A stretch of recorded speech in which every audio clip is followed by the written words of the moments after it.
شروع اللہ کا نام لے کر جو بڑا مہربان نہایت رحم والا ہے۔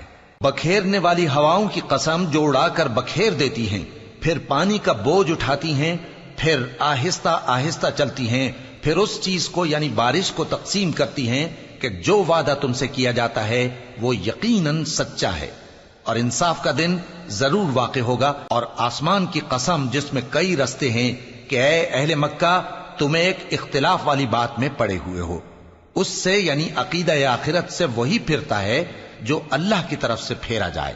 اٹکل دوڑانے والے ہلاک ہوں جو بے خبری میں بھولے ہوئے ہیں، پوچھتے ہیں کہ جزا کا دن کب ہوگا؟ وہ دن ہوگا جب ان کو آگ میں عذاب دیا جائے گا۔ اب اپنی شرارت کا مزہ چکھو، یہ وہی ہے جس کے لیے تم جلدی مچایا کرتے تھے۔ بے شک پرہیزگار بہشتوں اور چشموں میں ہوں گے، اور جو جو نعمتیں ان کا پروردگار انہیں دیتا ہوگا انہیں لے رہے ہوں گے۔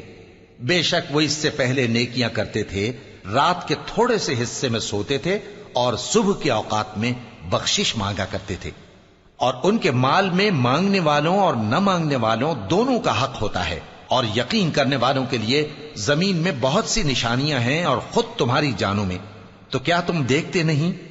اور تمہارا رزق اور جس چیز کا تم سے وعدہ کیا جاتا ہے آسمان میں ہے، تو آسمان اور زمین کے مالک کی قسم یہ اسی طرح قابل یقین ہے جس طرح تم بات کرتے ہو۔ اے نبی، کیا تمہارے پاس ابراہیم کے معزز مہمانوں کی خبر پہنچی ہے؟ جب وہ ان کے پاس آئے تو سلام کہا، انہوں نے بھی جواب میں سلام کہا۔ دیکھا تو ایسے لوگ کہ نہ جان نہ پہچان۔ پھر وہ اپنے گھر جا کر ایک بھنا ہوا موٹا بچڑا لائے اور کھانے کے لیے ان کے آگے رکھ دیا۔ کہنے لگے کہ آپ تناول کیوں نہیں فرماتے؟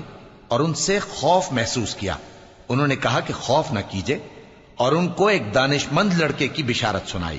تو ابراہیم کی بیوی چلاتی آئیں اور اپنا منہ پیٹ کر کہنے لگیں کہ ایک تو میں بڑھیا، اوپر سے بانجھ۔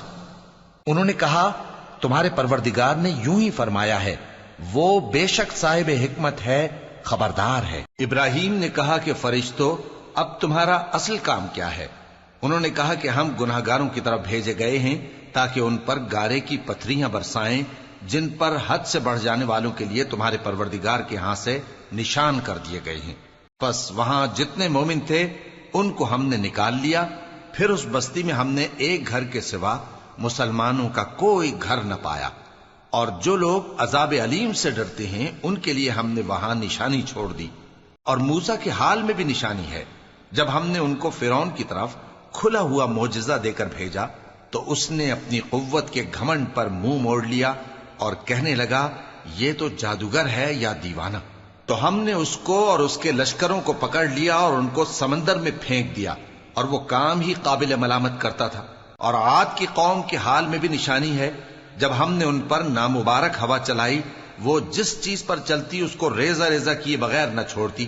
اور قوم سمود کے حال میں بھی نشانی ہے، جب ان سے کہا گیا کہ ایک وقت تک فائدہ اٹھا لو، پس انہوں نے اپنے پروردگار کے حکم سے سرکشی کی، سو ان کو کڑک نے آ پکڑا اور وہ دیکھ رہے تھے۔ پھر وہ نہ تو کھڑے رہنے کی طاقت رکھتے تھے اور نہ مقابلہ کر سکتے تھے، اور اس سے پہلے ہم نوح کی قوم کو ہلاک کر چکے تھے۔ بے شک وہ نافرمان لوگ تھے۔ اور آسمان کو ہم ہی نے اپنی قدرت سے بنایا، اور ہم کو ہر طرح کی قدرت ہے، اور زمین کو ہم ہی نے بچھایا، تو دیکھو ہم کیا خوب بچھانے والے ہیں۔